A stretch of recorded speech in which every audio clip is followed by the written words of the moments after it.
Since the beginning of time, incarceration has served as a cruel exploitation of military prisoners, manipulating captives as sources of information for political ransom. Until ideas of humanitarianism began to exert their influence during the 18th century, leading up to World War I, little knowledge was known about the scars left on memories from the brutality suffered. Though civilized treatment continued to be revised through the Geneva Convention of 1906 and 1929, compassion was short-lived as America was thrown into World War II on December 7, 1941, gathering more than 12,000 prisoners of war just in the Pacific Theater. Many returning home were not only ravaged physically, but haunted by emotional injuries much more insidious. This is a study of the mental impacts of American prisoners of war under the hand of the Japanese, and how it forever acted as a turning point in the medicine of the mind.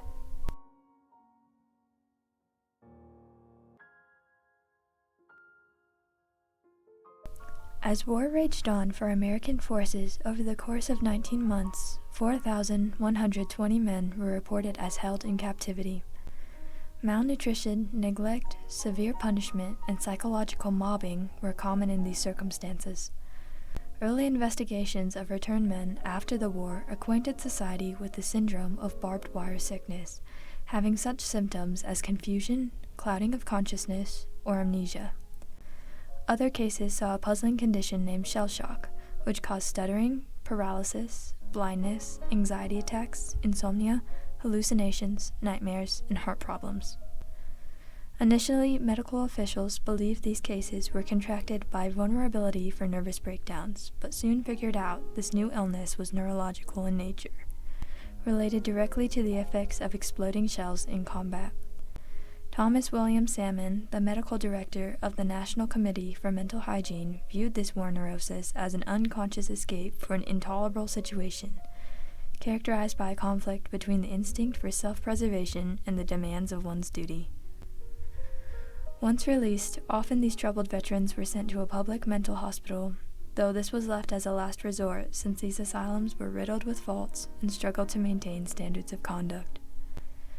50 to 70% of men who completed treatment were said to return to their daily lives within 3 days.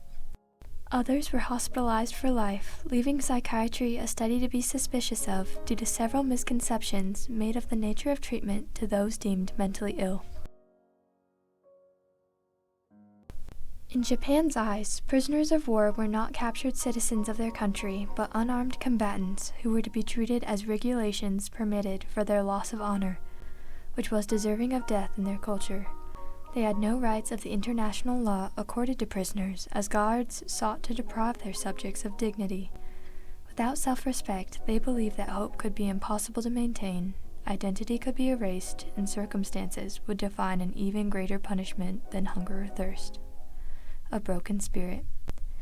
Many lost the will to live from events of severe beatings, malnutrition, physical ailments and illnesses, solitude confinement, homesickness, feeling sorry for themselves, and witnessing executions, not to mention the horrible working conditions of the Burma Thai Railway, Bataan Death March, or factory and coal mines of Tokyo. Morale was maintained mostly by the bonds of friendship instead of hatred for the enemy and ideals of liberty.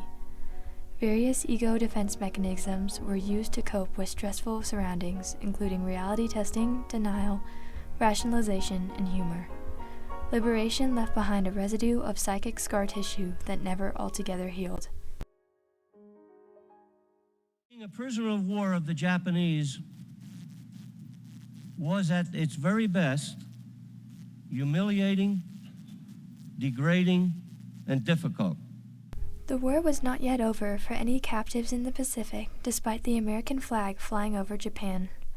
On average, Pacific prisoners of war lost 61 pounds in captivity and suffered from diseases like tuberculosis, malaria, dysentery, and wet and dry Burberry.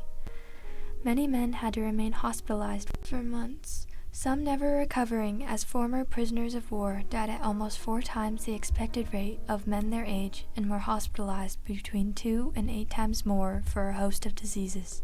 As men finally returned home to U.S. soil, 85% suffered from what was now recognized as combat fatigue. 8 in 10 had psychiatric impairment, 6 in 10 had anxiety disorders, and 1 in 5 were depressed. 1/3 of these former prisoners reportedly committed suicide 30% more often than tested control groups. With vivid flashbacks and nightmares, some could not distinguish the real from illusion, falling heavily into drugs, alcoholism, and adrenaline high activities. The nightmares were every night. I couldn't get rid of it. I began to drink. And when I'm drinking and getting drunk, I completely forget about my ordeals. Most importantly, no distraction could calm the swell of unspeakable memories regarding a veteran's personal humiliation, leaving prisoners of war to feel completely alone and isolated from the rest of society. Some came to find a seething, purifying will for revenge, a promising thought to hurt those who hurt you, many losing themselves in an inescapable war of wits. Psychologists and the U.S. government quickly realized the desperate actions that must be taken to stop what has come to be known as the suicide epidemic in America.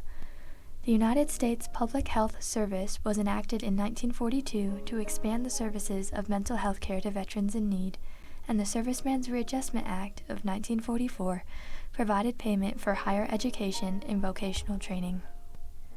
To cure feelings of inferiority or socially unadapted behavior, the National Mental Health Act of 1946 supported significant funds for mental illness research in general, making society more aware of general trauma.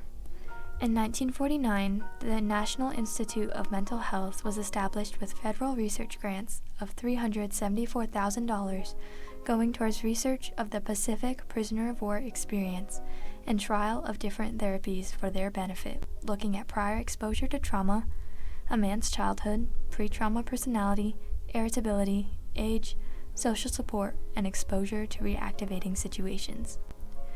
From this evaluation, the Diagnostic and Statistical Manual of Mental Disorders was developed, an adaptation of which is still used today by the American Psychological Association. To combat thoughts of self-murder, logotherapy was tested in clinical treatments, discovering that if a man can find a meaning in his own life, whether that is through labor, love, or suffering, he who has a why to live can bear almost any how. Some men, on the other hand, never associated with the medical science behind their feelings, instead turning to a higher power of religion, giving them a lifelong sense of peace and reason to live. In 1963, the Community Mental Health Centers Act approved funding for and construction of mental health centers that would provide psychotherapy, day hospitals, education, drug treatment, and emergency interventions to the public, not only military veterans. This allowed therapy to be performed by non-medical professionals on a patient's own time and budget, accurately diagnosing individuals in the context of their environment, type of trauma, and personality. During the Vietnam War, when prisoners were again taken and subject to harsh treatment up to 4 years longer than the Pacific prisoners of war, studies found that no matter the nature, capture culture, length or conditions of internment, and the attitudes towards the war, the cost of experiences could to some extent be predicted, no matter if a person is in the role of captor or captive. It is from the experiences in the Pacific that led to what we came to presently know as post-traumatic stress disorder, where a chemical reaction occurs inside the body that heightens awareness, numbs pain, and otherwise prepares the body for escape or imminent attack for a prolonged, unhealthy period of time. New options of treatment are now available, many proven to be beneficial from the extreme cases of psychoneurosis in Pacific prison camps, such as cognitive processing and behavioral therapy, group therapy, logotherapy, acupuncture, yoga, animal-assisted therapy, and medication. The strategy is patient-centered, which is why the armed forces have implemented combat stress control teams to educate troops abroad of suicide prevention, mental hygiene if taken prisoner, given reintegrating advice for returning home, and provided informal support to soldiers.